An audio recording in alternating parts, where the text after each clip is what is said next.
Buenos días. Cuando hablamos con Pedro, que aparte presidente de ANAC, el gerente de Asprona, es amigo, pues llevábamos ya bastante tiempo, sobre todo en Activos y Felices.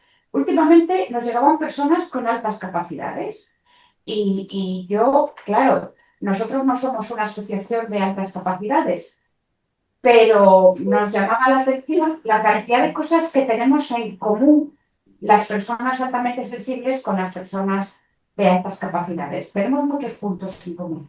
Yo soy persona altamente sensible y cuando nos llega algún muchacho que tiene un problema de adaptación, de integración en el colegio, y nos dice que tiene altas capacidades, automáticamente le pasamos el test que han elaborado, el primer test que hay realmente avalado científicamente para personas altamente sensibles, y nos sorprende muchísimo la cantidad de cosas que hay en común.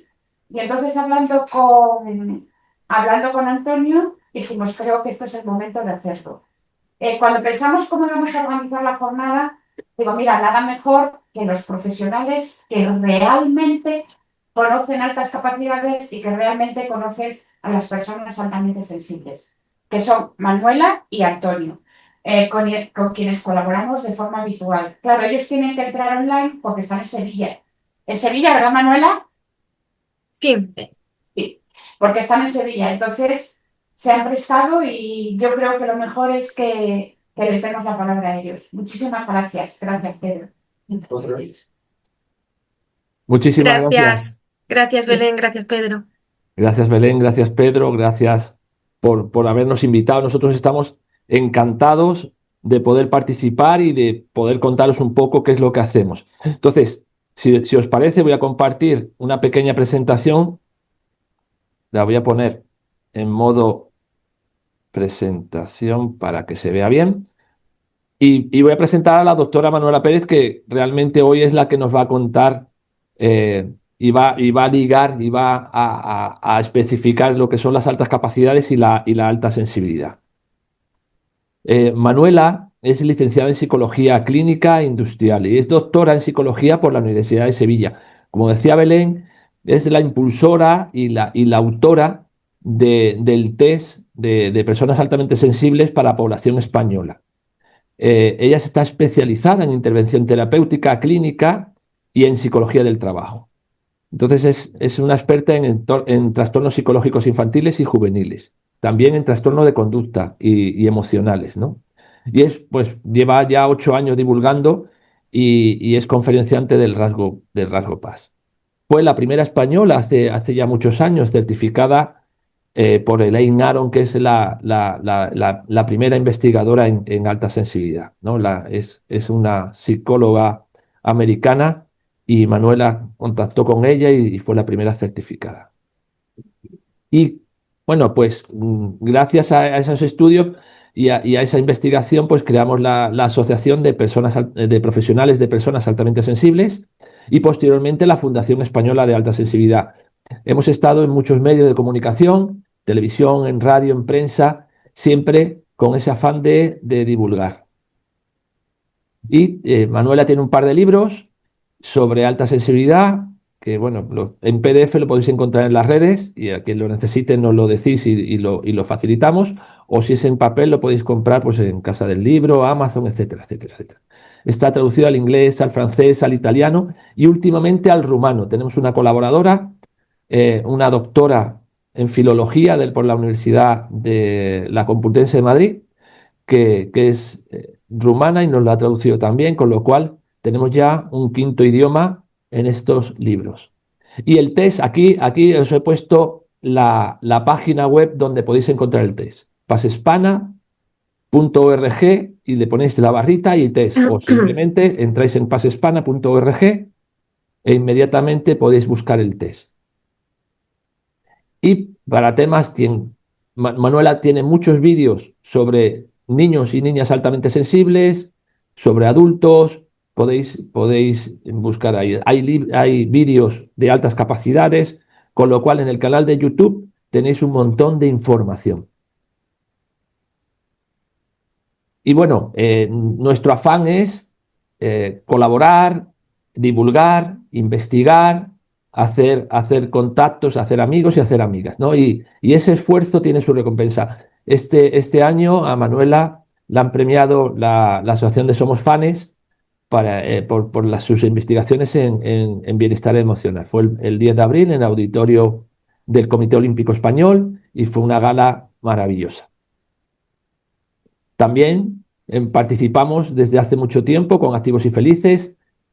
Nos galardonaron hace unos años. Este año hemos estado también en la gala 2025.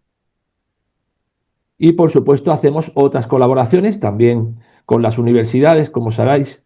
Por ejemplo, hemos estado hace muy poquito en la Semana de la Ciencia y la Innovación, a principios de noviembre, donde también todos los años participa Activos y Felices junto a la Universidad Francisco de Vitoria y podéis encontrar todas estas charlas, estas jornadas, los congresos en nuestro canal de YouTube. Y ahora, sin más, os dejo con Manuela que nos cuente un poco todo esto. Muchas gracias. Bueno, gracias a todos por darnos esta oportunidad, como decía Antonio. Y hoy vamos a hablar de altas capacidades y alta sensibilidad. Y cómo no empezar con el término neurodiversidad emocional, porque ahí es donde entra prácticamente todo, ¿no? En la diversidad y cómo no, las altas capacidades y la alta sensibilidad. Y es que en las últimas décadas la neurociencia y la psicología nos han permitido comprender mejor esta diversidad neuropsicológica y que consiste en las diferencias individuales a la hora de procesar a nivel cognitivo, a nivel de pensamiento y a nivel emocional y a nivel sensorial. Y dentro de este marco, pues han cobrado especial relevancia estos dos aspectos, las altas capacidades y la alta sensibilidad, que incluye a PAS y a NAS. Y es que ambos perfiles comparten profundidad de procesamiento de la información, mayor reactividad emocional y una forma singular de percibir el mundo. Sin embargo, las necesidades de apoyo psicológico y educativo van a ser diferentes en función de cómo se manifieste cada uno de estos rasgos y en función del contexto en el que el niño o la niña se va desarrollando. Por lo tanto, es importante comprender la interacción entre el medio, el menor o la menor y su rasgo, ya sea de altas capacidades, de alta sensibilidad o de ambos, porque de este modo podremos evitar diagnósticos erróneos, prevenir un sufrimiento innecesario y, por supuesto, potenciar la autorrealización. Para ello vamos a empezar hablando de inteligencia, porque siempre explico que hay dos tipos de inteligencia. A los chicos y a las chicas, cuando se lo digo a los que vienen a consulta, me encanta hacerles esta diferencia, porque una cosa es la inteligencia general, que es esa capacidad, que es la que más se mide, ¿no? con lo académico, la capacidad de razonar, de aprender, de resolver problemas de matemáticas, de asignaturas. Y por otra parte está la inteligencia emocional, que es la que sirve para la vida, la que es entender y manejar nuestras emociones para poder sentirnos bien con nosotros mismos y también con los demás. Entonces, el éxito para estos menores no está solo en ser gente lista, ¿no? Sino en ser personas emocionalmente inteligentes, personas que sepan escuchar, que sepan adaptarse al medio, que sepan mantener la calma, que sepan motivar y relacionarse con otros. Entonces, empezamos por altas capacidades. ¿Qué son las altas capacidades? Pues entendiendo altas capacidades intelectuales, hablamos de un funcionamiento cognitivo superior a la media y que se puede manifestar a nivel intelectual, académico, creativo, artístico, psicomotor o social. Y es que según lo define el Ministerio de Educación o la Ley Orgánica de Educación, se considera altas capacidades a aquel alumnado, al perfil de alumnado que presenta un rendimiento potencialmente alto en una o varias áreas y por lo tanto requieren medidas específicas de enriquecimiento y de flexibilización a nivel del currículum. Entonces, no se trata de un perfil único, sino de una coordinación diversa de los talentos y de las habilidades de ese niño o de esa niña. Por eso actualmente los profesionales hablamos de diversidad en altas capacidades, más que de superdotación, que era una categoría que se usaba más anteriormente. Y es que existe el mito del niño prodigio feliz, que en realidad oculta una realidad, ¿no? Diversas investigaciones nos señalan que el alumnado con altas capacidades tiene mayor riesgo de presentar síntomas de ansiedad, de depresión, miedos, etcétera, especialmente cuando el entorno no reconoce ni estimula este potencial. Entonces, existe una discrepancia entre las expectativas y generales, ¿no?, sobre el potencial del menor y las que se desarrollan a raíz del contexto escolar o familiar.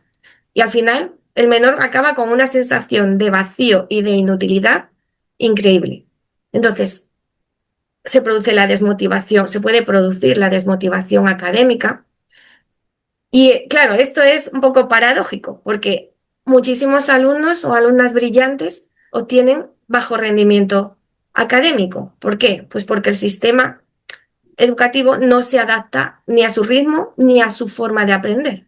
Entonces, si se perciben que sus esfuerzos no son valorados, al final se desarrolla un aprendizaje indefenso, hay una desconexión, digamos, entre lo emocional y lo que ofrece la escuela. Entonces, este malestar en el menor se puede cronificar y aparecen conductas evitativas, aparece asentismo, aparece desinterés, aparece aislamiento, o a veces se compensa con conductas de riesgo, con una hiperactividad fuera de lo que es un trastorno de hiperactividad, con consumo cuando son adolescentes de determinados aspectos, como puede ser lo digital, ¿no? Hoy en día, de exceso de consumo digital. Por lo tanto, de ahí nace la importancia y la necesidad de darle sentido y darle importancia y hacer actos como este, donde se fomente la atención a estos perfiles para que puedan encontrar sentido, pertenencia y validación. Bueno, pues veamos brevemente los modelos teóricos de las altas capacidades. Por ejemplo, autores como Renzulli proponen que la alta capacidad surge de la interacción entre capacidad intelectual superior a la media, creatividad y compromiso con la tarea o la motivación. Se tienen que dar esos tres aspectos. O sea, este enfoque destaca que no basta con un cociente intelectual alto, sino que el talento emerge cuando hay motivación y pensamiento creativo. Después, Stenberg, con su teoría triárquica de la inteligencia, incluye tres dimensiones. Inteligencia analítica, que es el razonamiento lógico y académico, la inteligencia creativa, que es la resolución de problemas de forma innovadora, la inteligencia práctica, que es la aplicación del conocimiento en la vida cotidiana. Por otra parte,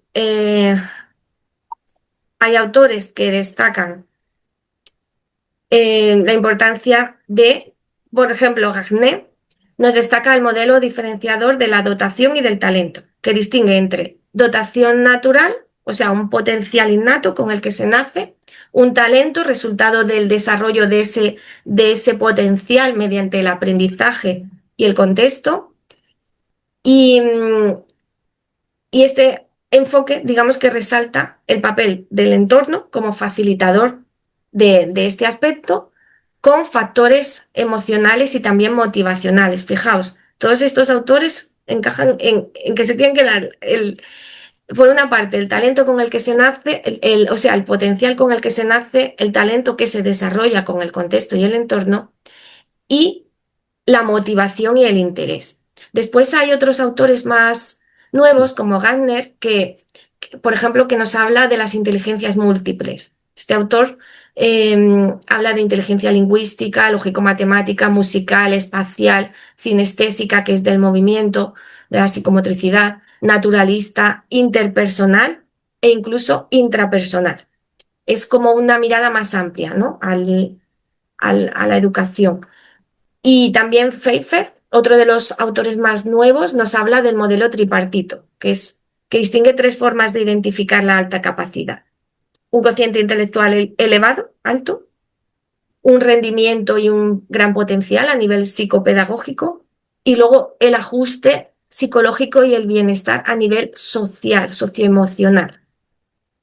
Entonces, este último enfoque de este autor es el que nos conecta con la psicología sanitaria y con la alta sensibilidad. Luego hablaremos de alta sensibilidad. Bueno, esto de forma así rápida, teoría, para los que quieran saber un poquito más y autores sobre esto o queráis seguir investigando. Bueno, entonces, hablemos de la asincronía del desarrollo. A ver, el rasgo más característico de las altas capacidades no es tanto la cantidad de información que manejan, sino la profundidad con la que la procesan. Son mentes analíticas y globales a la vez, o sea, pueden centrarse en los detalles y al mismo tiempo conectar esos detalles con una visión general. Digamos que este patrón de pensamiento fue denominado por Dabrowski como sobreexcitabilidad intelectual. Y es que esto lleva a estos niños, niñas, bueno, o incluso adultos, ¿no? Personas con altas capacidades, a reflexionar sobre cuestiones abstractas, filosóficas o éticas. Y además lo curioso es que son capaces de hacerlo desde edades muy tempranas. Entonces, los niños y niñas con altas capacidades, si os fijáis, se suelen hacer preguntas existenciales, ¿no? De por qué nacemos, qué sentido tiene la muerte, o muchas preguntas sobre las injusticias, por qué hay injusticias en el mundo. Y entonces hay que tener un soporte emocional muy maduro para poder sostener o sostener unas respuestas, ¿no? Y es que este desfase entre el desarrollo cognitivo y el emocional, porque lógicamente son menores con esa edad, ¿no? Cronológica, es lo que conocemos como asincronía interna. Entonces, esa asincronía que les hace generar esa diferencia entre su capacidad cognitiva y su capacidad emocional y la edad que tienen, es lo que genera en los menores frustración, angustia o sensación de soledad, que son muchas veces los síntomas por los que los progenitores no los traen a consulta a los psicólogos. Pero esa misma profundidad les convierte en observadores, en seres meticulosos y con una gran memoria emocional. A menudo los niños y niñas con altas capacidades recuerdan conversaciones, matices en el tono de voz, gestos, detalles que otros menores olvidan. Y esto es lo que refleja una integración más estrecha entre su corteza prefrontal, el sistema límbico y áreas sensoriales. Esto es lo que hace que se procese no solo en términos racionales, sino también en términos afectivos y sensoriales. Y otra dificultad o como ejemplo a esto que os estoy contando, es la frecuente sensación que tienen de soledad o de búsqueda de iguales. Soledad emocional o a veces también intelectual. O sea, muchos jóvenes con altas capacidades explican que se sienten fuera del lugar, que son diferentes a sus compañeros, a los intereses, al sentido del humor, a la forma de pensar, que no encajan en sus grupos de edad.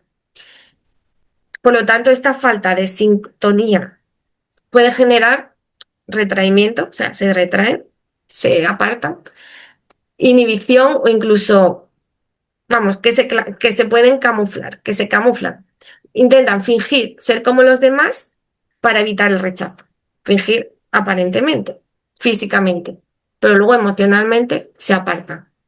Esta estrategia de apartarse en el plano emocional tiene un alto coste, porque es fingir desinterés por cosas que les apasionan y esconder su propia sensibilidad.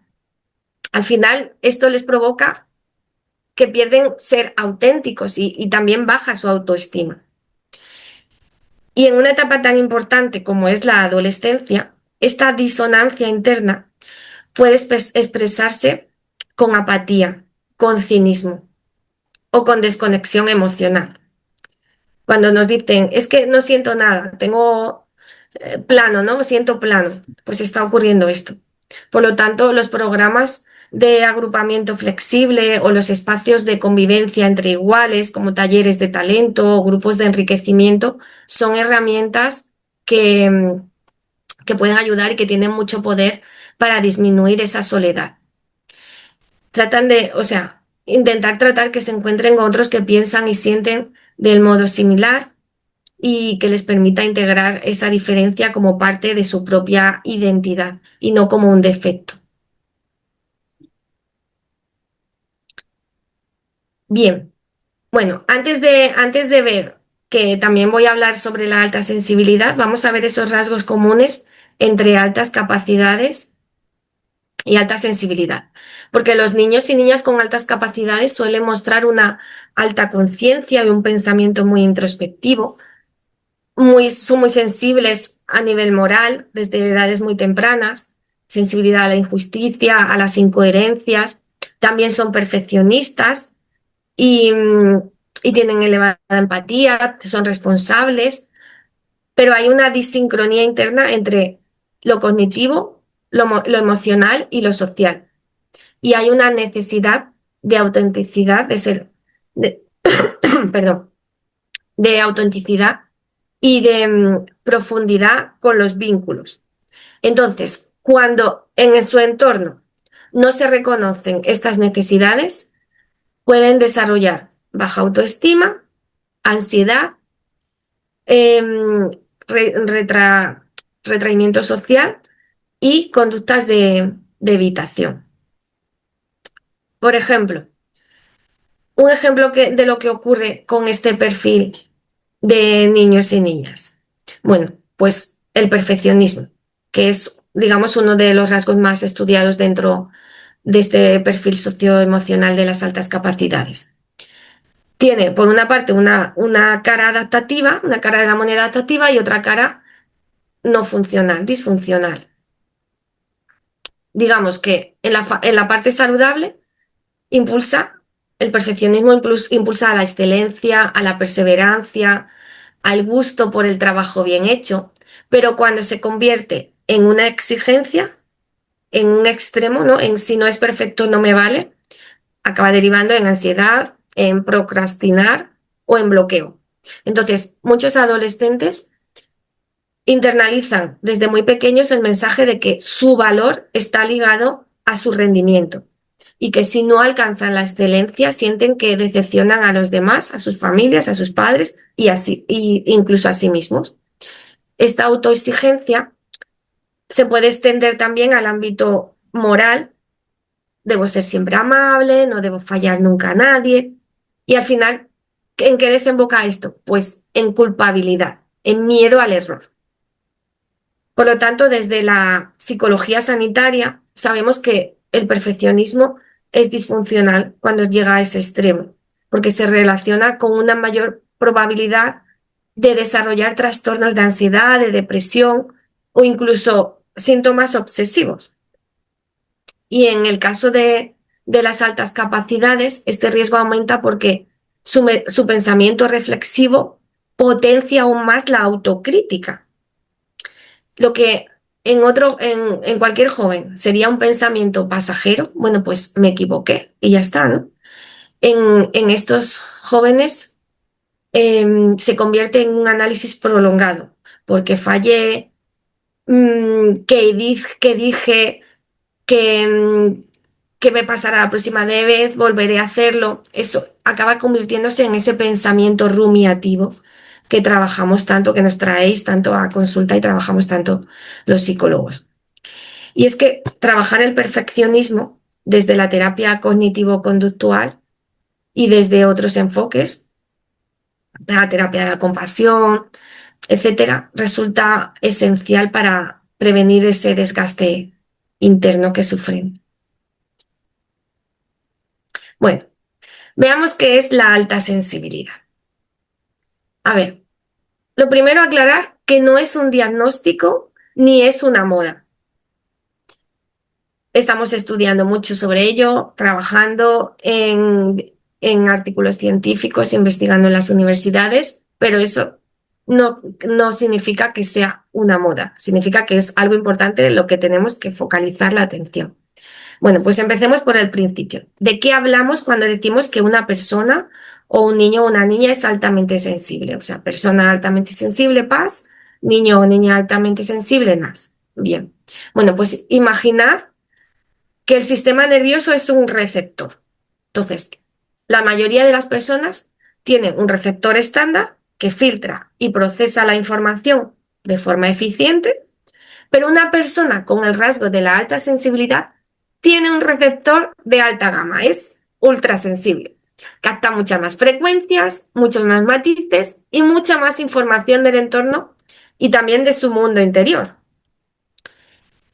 ¿Y cuál es el papel de la familia y la escuela? Bueno, pues son los contextos que más influyen en el desarrollo emocional de estos jóvenes. La familia puede actuar como amortiguador o como amplificador de ese malestar. Fijaos qué diferencia. Cuando los padres comprenden que la alta capacidad implica sensibilidad, introspección, necesidad de espacio emocional, etcétera, el niño se siente comprendido y se siente seguro. Pero si los adultos interpretan que su intensidad es un dramatismo, este niño es muy intenso, o que su perfeccionismo es un capricho, este menor puede interiorizar que su forma de sentir es incorrecta. Entonces es lo peor que podemos hacer. Y en el ámbito escolar, pues los docentes, el profesorado, necesitan formación específica para detectar y acompañar esta diversidad, porque se trata de una diversidad cognitiva y emocional. Y la clave no es acelerar contenidos, sino cuidar la experiencia emocional de ese aprendizaje. La clave es la comprensión empática de ese profesor o de esa profesora y la flexibilidad en la metodología. Entonces, alta sensibilidad no es un trastorno, no es una enfermedad, es un rasgo de personalidad innato que además comparten aproximadamente el 20% de la población y que se sustenta en 4 pilares fundamentales identificados por la doctora Elaine Aron, que veremos a continuación. Antes de ver estos 4 pilares, deciros que una persona PAS o un niño o una niña NAS nace con un sistema neurosensorial más fino, más perceptivo, por lo tanto más vulnerable a la saturación, pero también con una capacidad extraordinaria para apreciar la profundidad y la belleza de la vida. Es como tener el alma sin piel. Bueno, en resumen, se emocionan más, tienen un sistema nervioso característico y tienen un comportamiento peculiar. Digo, tienen o tenemos, pero bueno. Bien, pues veamos esos 4 pilares que son fundamentales para poder entender qué es la alta sensibilidad y qué es un PAS o un NAS. El primero de ellos, el procesamiento profundo. Se trata de personas que reflexionan y piensan muchísimo, que son grandes analistas de la vida. Después, la sobreestimulación fácil es eso de captar mucha información, por lo tanto, el sistema nervioso se satura y se cansa antes que el de los demás, ¿no? De ahí el cansarse ante los entornos ruidosos, las multitudes, etc. El tercer pilar es la gran emotividad y la empatía elevada, y es que las emociones, tanto las propias como las ajenas, se viven con una intensidad profunda. Vemos que son personas que se conmueven con facilidad y muy sensibles al estado de ánimo de los demás. Y en cuarto lugar, la sensibilidad a las sutilezas, personas que perciben los detalles que para otros pasan desapercibidos. Por ejemplo, un cambio en el tono de voz, una textura en la comida, un leve aroma en el ambiente. Bueno, entonces, ya sabemos qué es ser PAS. Veamos qué ¿Qué no es ser paz? Bueno, pues no paz es, o sea, no es una etiqueta. No es una etiqueta que queramos poner, pero lógicamente para poder comunicarnos, para poder explicarlos, necesitamos términos. Por lo tanto, tenemos que poner nombres a las cosas para poder comunicarnos sobre esas cosas, ¿no? Es un rasgo de personalidad al que le hemos puesto un nombre, sin ánimo de etiquetar, al contrario, con el ánimo de quitar etiquetas falsas, porque el gran problema o la gran preocupación que nos motivó a los que llevamos esta asociación, esta fundación de alta sensibilidad, es precisamente quitar etiquetas en los niños y niñas. Padres con rapidez llegan a las consultas de nosotros los psicólogos y de los psiquiatras y de los pediatras buscando diagnósticos rápidos. Y eso muchas veces lleva a etiquetas. Por lo tanto, muchísimas dificultades y muchísimos trastornos asociados a síntomas de los menores son fruto de esa rapidez, cuando en realidad estamos hablando de un rasgo de personalidad. Tampoco es ser tímido, no es timidez. Pero ¿qué ocurre? Que la timidez es un miedo al juicio social. Cuando este menor no se siente comprendido, no se siente atendido, no se siente valorado, se están anulando sus emociones y no sabe relacionarse de la forma óptima por muchas habilidades sociales que tenga, al final acaba sintiéndose retraído y por tanto mostrando timidez. Tampoco es un trastorno, pero tenemos que evitar que derive en esta ansiedad o en esa depresión que decíamos que es posible que ocurra, o esos miedos, en cualquier tipo de trastorno, y también tenemos que evitar que se confunda con un trastorno por signos o síntomas similares. No es alta capacidad, pero sí solemos hablar de la alta sensibilidad como alta capacidad a la hora de sentir. Y también hay cosas en común, de ahí esta jornada de hoy para hablar de ello, y también es posible que se lleven las dos cosas a la vez. Hay personas con altas capacidades que además son altamente sensibles. Tampoco es introversión, pero sí hay estudios que nos dicen que hay más personas con alta sensibilidad introvertidas que extrovertidas, pero también hay muchísimas extrovertidas. Y sabemos que la introversión y la extroversión son como los dos extremos de un continuo. A continuación también hablaremos un poco de personalidad para explicar esto.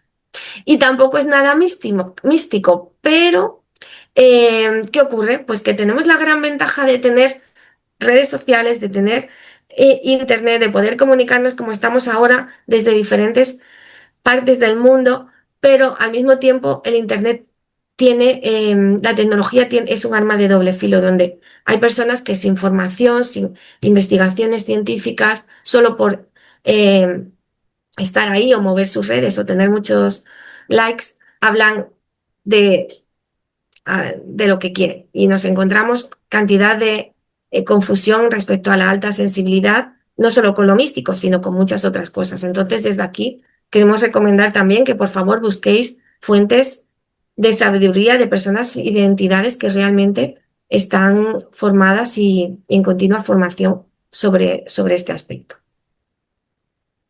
Bien, bueno, pues a ver, perdón, en cuanto a la vulnerabilidad emocional asociada a estos términos.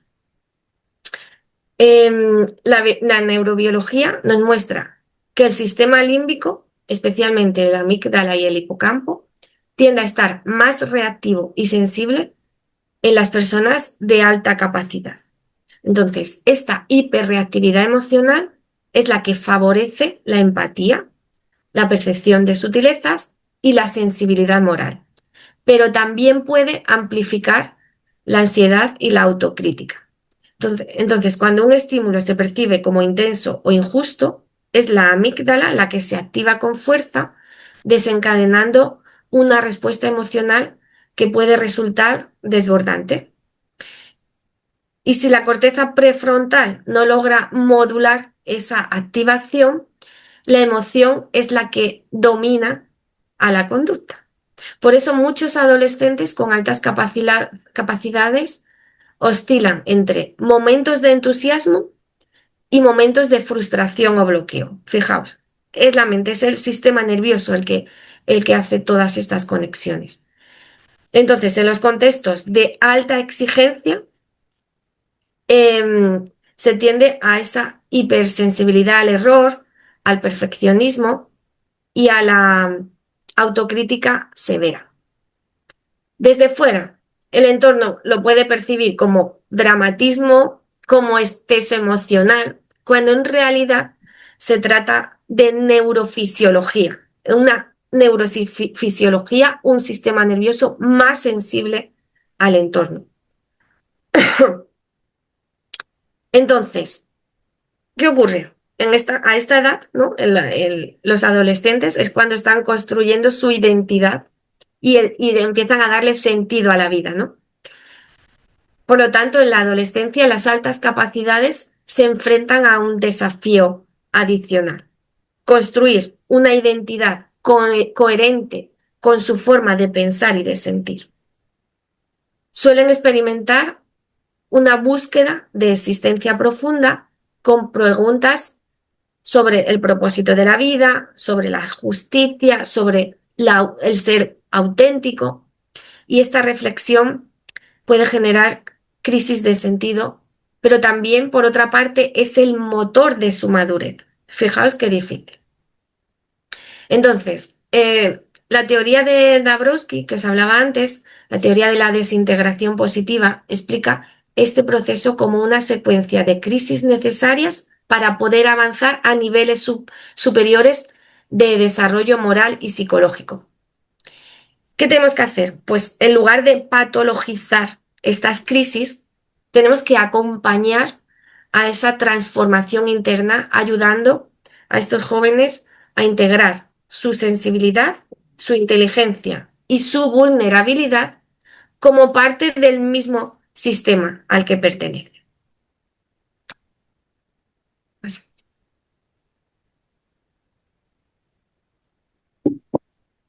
Bien, veamos estrategias de apoyo. La emoción es como el lenguaje nativo de la alta sensibilidad. Por lo tanto, no se trata de bloquearla, sino de aprender a surfear las olas sin ahogarnos, ¿vale? ¿Cómo regulamos ese sistema nervioso? Bueno, pues con respiración, por ejemplo. A ver, no es una llave maestra, pero ayuda. En momento de sobrecarga, el sistema nervioso está en ese modo de lucha-huida, pues respiración profunda, respiración diafragmática. Esto se puede enseñar a todas las edades. Otra estrategia muy útil, pues el grounding. Cuando la mente se acelera, pues volver a traerla, el cuerpo al suelo. Esa técnica fantástica de 5, 4, 3, 2, 1, identificar 5 cosas que puedes ver, 4 que puedes tocar, 3 que puedes oír, 2 que puedes oler y 1 que puedes saborear. Con esta técnica se conecta con el aquí y el ahora de forma inmediata. Otra, pues la identificación de disparadores sensoriales. Y es que la prevención es clave. Yo invito a mis pacientes a ser detectives de su propia sensibilidad. Les pregunto, ¿qué combinación de luces, sonidos y olores te colapsa? ¿Es el centro comercial un sábado por la tarde? ¿Es la oficina abierta con 5 conversaciones a la vez? Pues identificarlos y anticiparnos a dosificar nuestra saturación. Después, para la gestión del miedo al juicio, pues digamos que este miedo es una sombra que acompaña a las PAS, ¿no? Entonces, trabajando desde la propia autocompasión. Si tenemos compasión hacia los demás, podemos trabajar la compasión con nosotros mismos y preguntarnos cosas del tipo, y si en lugar de juzgarme tanto, me abrazo a mí mismo, o preguntas como, ¿qué le dirías a un amigo o a una amiga que siente ese mismo miedo que estás sintiendo? Es cambiar el foco. ¿Qué pensarán de mí? En lugar de cambiar ese foco de ¿qué pensarán de mí? A ¿qué necesito yo para estar bien? Última técnica que os quiero contar hoy. La técnica de reducir la sobrecarga. Cuando esa saturación es muy inminente, el plan es retirarse y reponerse. Retirarse no es huir, es una estrategia bastante inteligente. Buscar el cuarto de baño unos minutos, salir un momento a tomar el aire, incluso buscar unos auriculares que los tienen ahora ya muchos jóvenes de esos de ruido en blanco. Esto es el equivalente en la persona, en el sistema nervioso de este joven o de este adolescente, el equivalente a reiniciar el ordenador. Bueno, pues evaluar para comprender la alta capacidad. Cuando hacemos esto, cuando evaluamos, cuando los profesionales evaluamos o nos derivan las familias o los centros educativos a los jóvenes o a los niños y niñas, es para comprender, no es para etiquetar. Y es que la evaluación de las altas capacidades tiene como objetivo principal identificar el perfil de funcionamiento y las necesidades específicas de cada alumno. Se trata de un diagnóstico abierto, o sea, es como una evaluación comprensiva de ese potencial para poder ajustar esa respuesta educativa y psicológica que requiere. Entonces, se trata de abandonar esa visión exclusivamente psicométrica, o sea, no es un número, no es solo un cociente intelectual, sino valorar variables como la motivación, la creatividad, la autorregulación, el autoconocimiento, la sensibilidad emocional. Entonces, las pruebas que miden como el WIS, el WISE, el BAT, los aspectos del cociente intelectual son útiles, por supuesto, pero también hay que complementarlas con evaluaciones cualitativas. Entrevista a la familia, observación en el aula, donde pasan muchas horas, análisis de ese contexto escolar. Bien. ¿De qué estrategias educativas os puedo hablar? Bueno, pues uno de los aspectos más transformadores de la atención a las altas capacidades es la incorporación de la educación emocional y de la psicología positiva. Las investigaciones en neuroeducación demuestran que el bienestar emocional es condición necesaria para el desarrollo del potencial cognitivo. Por tanto, cualquier intervención eficaz debe incluir estrategias de autoconocimiento y de gestión emocional. Esto se hace con mindfulness, con identificación de emociones, con tolerancia a la frustración. Por otra parte, psicoeducación para las familias y los docentes. Esto está orientado a comprender esa intensidad emocional y potenciar la capacidad de dar un apoyo sostenible. Después, entrenamiento en habilidades sociales, especialmente en estos adolescentes que os decía que tienden más al aislamiento y a la autoexigencia. Y por supuesto, promover la autoestima basada en el ser, en la persona, no solo en el rendimiento. Ayudarles a comprender que valen por quienes son, no solo por lo que logran. Por lo tanto, a nivel escolar, la figura del orientador, la figura del psicólogo escolar es esencial para establecer planes educativos individualizados. Bien, ¿por qué esta pregunta, no? ¿Por qué debemos prestar atención a un conocimiento transformador cuando hablamos de altas capacidades y de alta sensibilidad? Bueno, pues para el psicólogo en consulta es una cuestión de precisión. Sin este conocimiento, el riesgo de error es muy alto. Un niño o una niña sobreexcitado puede ser confundido con un TDAH, un trastorno por déficit de atención e hiperactividad. Un menor con agotamiento crónico y ansiedad puede ser tratado por esos síntomas sin tener en cuenta que pueda ser debido a un signo a su malestar emocional de su rasgo de personalidad. Entonces, conocer este perfil de alumnado nos permite hacer una terapia más precisa y no basada en una patología. Para otros especialistas, como pueden ser profesionales de la medicina, de la educación, es una cuestión de calidad en la atención.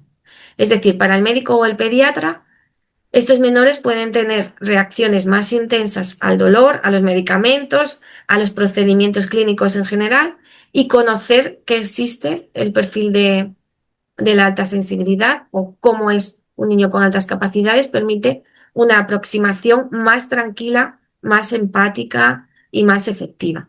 Para los maestros y el profesorado, pues del mismo modo, conocer el rasgo permite adaptar el entorno, potenciar al alumnado, sacar lo mejor de sí mismos y tener en cuenta esas características que son menores más reflexivos, creativos, empáticos, etcétera. Y para la propia persona que se reconoce como VAS o que identifica a su hijo o a su hija como NAS, es una cuestión de identidad y de comprensión o autocomprensión. Y responde a preguntas de por qué me afecta todo tanto, por qué necesito tanto tiempo a solas, qué me pasa. Al final se trata de verlo como dejar de ser un defecto que quieres ocultar a convertirlo en tu forma de ser que quieres gestionar. Y bueno, como padres y madres, pues es también una cuestión de conexión, conectar con tu hijo, poder ver el mundo a través de sus ojos. Entonces, la personalidad, entendernos para entender a los demás. ¿Qué es? Veamos, porque estamos hablando de rasgos de personalidad, pero no hemos definido personalidad. Personalidad es un patrón único y estable de pensamientos, sentimientos y comportamientos que define a una persona. Es como el software personal por el que vamos por el mundo. Y es que durante mucho tiempo se pensó que la personalidad era solo una cuestión de carácter, pero hoy sabemos que tiene una base biológica y que nacemos con una arquitectura neuropsicológica determinada, un temperamento innato que interactuando con las experiencias de la vida es lo que da lugar a lo que somos. Esto es personalidad. Entonces, conocer los rasgos de nuestra personalidad no es un ejercicio de ego ni de egocentrismo. Es algo inteligente y es algo de cuidado personal. Es como leer el manual de instrucciones de nuestro propio cuerpo, de nuestra propia vida. ¿Por qué? Porque cuando entendemos cómo funcionamos, podemos conseguir la energía y, y la información para sentirnos seguros y ir a favor de nuestra propia naturaleza. Digamos que dejamos de forzar esa tendencia a querer ser lo que no somos. Entonces, diseñar una vida que se ajuste a nuestro diseño interno.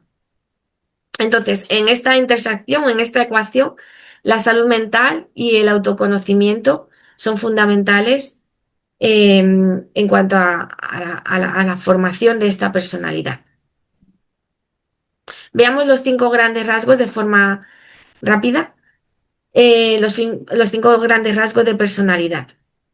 Porque no solo importan, decíamos, los conocimientos o los aprendizajes cuando hemos definido la inteligencia, también importa cómo eres, cómo es tu hijo o tu hija, cómo es tu alumno o tu alumna, cómo piensan, cómo se relacionan. El modelo Big Five de los 5 grandes, de forma práctica, nos dice que no hay tipos buenos o malos de personalidad, sino que todos tienen ventajas y retos. Lo importante es conocerte o conocerlos y hacer que el entorno sea más llevadero y más fácil para que estos menores puedan rendir mejor.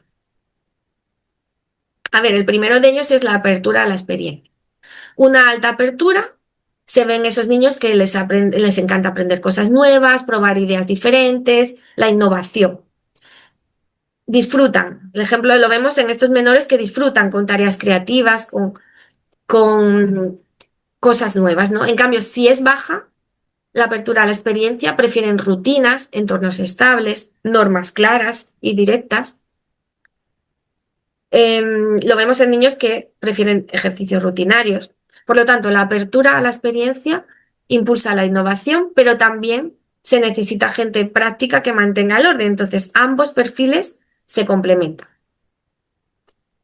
El segundo rasgo de personalidad, según el Big Five, es la responsabilidad, que se ve cuando es alta, una responsabilidad alta en estos menores que son muy organizados, muy puntuales, les gusta planificar, cumplir las metas. En cambio, es baja cuando les cuesta seguir rutinas o concentrarse en tareas largas, niños y niñas más espontáneos, más flexibles. Personas responsables hacen que todo funcione, pero las menos estructuradas también aportan frescura, adaptabilidad, etc. En cuanto a la extraversión, pues a nivel alto, niños y niñas a los que les gusta mucho hablar, trabajar en equipo, rodearse de gente. La baja, extroversión baja, o sea, la introversión, prefieren espacios tranquilos, trabajar a su ritmo, pensar antes de hablar. La amabilidad, pues cuando es alta, niños y niñas más comprensivos, más pacientes, que evitan conflictos. Cuando es baja, tienden a ser más directos, más competitivos. Y el neuroticismo, cuando es alto, afecta a los nervios o a la crítica, o sea, eh, cuesta más desconectar de una tarea. Y cuando es baja, se mantiene la calma e incluso se pueden hacer cosas bajo presión sin tomar las cosas tan a pecho. Entonces, todos sentimos estrés en algún momento, pero la clave está en aprender a manejarlo sin que domine. Bueno, veamos desafíos más comunes en todo esto. Digamos que vamos a hablar de la importancia de integrar la razón y la emoción en la terapia, en la implicación que tiene en la salud mental, porque sin un apoyo adecuado, estos perfiles de los que estamos hablando pueden desarrollar ansiedad, perfeccionismo patológico, somatizaciones en el cuerpo, síntomas físicos, digamos, y sentimiento de ser diferente, sentimiento de no encajar, riesgo emocional, etcétera. Un acompañamiento preventivo, fijaos qué importancia tiene la prevención, es esencial. Reconocer el rasgo, normalizarlo y trabajar en la autorregulación emocional y sensorial. ¿Cuáles son las fortalezas? Pues cuando mente brillante y corazón sensible se equilibran, es cuando surge la sabiduría. Las investigaciones actuales sobre neuroeducación nos confirman que la emoción es la puerta de ese aprendizaje, que el cerebro aprende mejor cuando la información despierta curiosidad y conexión emocional. Y en los niños con altas capacidades esta relación es aún más estrecha. Si algo les apasiona, pueden concentrarse de manera extraordinaria. Pero si la tarea carece de sentido, desconectan rápidamente. Esto se explica también por la acción de la dopamina, que es ese neurotransmisor relacionado con la motivación. Bueno, pues entonces, cuando hablamos de doble excepcionalidad, sensitiva y cognitiva, cuando la alta capacidad y la alta sensibilidad se combinan. Entonces es cuando estamos hablando de niños, también adultos, que destacan por una inteligencia elevada, con hiperempatía, con vulnerabilidad emocional, y las características típicas en esta combinación son la alta exigencia consigo mismos y también con los demás, una percepción más fina de las incoherencias y de las injusticias, inquietud existencial y búsqueda de propósito, dificultad para encontrar iguales, riesgo de ansiedad, bloqueo, aislamiento, necesidad de espacios de pertenencia, de un acompañamiento regulador y de una educación emocional profunda que pueda equilibrar esta intensidad que sienten. Veamos aquí en esta tabla las coincidencias y las diferencias entre altas capacidades y alta sensibilidad. Bueno, pues tenemos por una parte un temperamento biológico frente a cognitivo y multifactorial. Respecto al procesamiento, pues más profundo y reflexivo en la alta sensibilidad, a más rápido y analítico en las altas capacidades. La emocionalidad más intensa y empática y vulnerable en la alta sensibilidad y más compleja y con sentido moral elevado en las altas capacidades. La creatividad más ligada a la intuición y al simbolismo en el primer caso y más ligada al pensamiento divergente en el segundo. En cuanto a los desafíos, más sobrecarga sensorial y emocional en las PAS y en los NAS y más desmotivación y perfeccionismo en las altas capacidades. Y en cuanto a sus necesidades, pues en alta sensibilidad, un clima emocional seguro, enriquecimiento cognitivo y retos adecuados en altas capacidades. En conclusión, las altas capacidades y la alta sensibilidad son expresiones complementarias de un procesamiento profundo y refinado del mundo. Ambos rasgos requieren entornos comprensivos, flexibles y emocionalmente seguros. La doble excepcionalidad plantea desafíos, pero también un potencial extraordinario de creatividad, empatía y liderazgo humanista. Y la labor del psicólogo sanitario es acompañar, validar y fortalecer la identidad del individuo, ayudándole a usar su sensibilidad y su capacidad como recursos y no como carga. Y por último, deciros que la sensibilidad no se cura, se cultiva, y que la inteligencia no se presume, sino que se comparte. Muchas gracias por vuestra atención.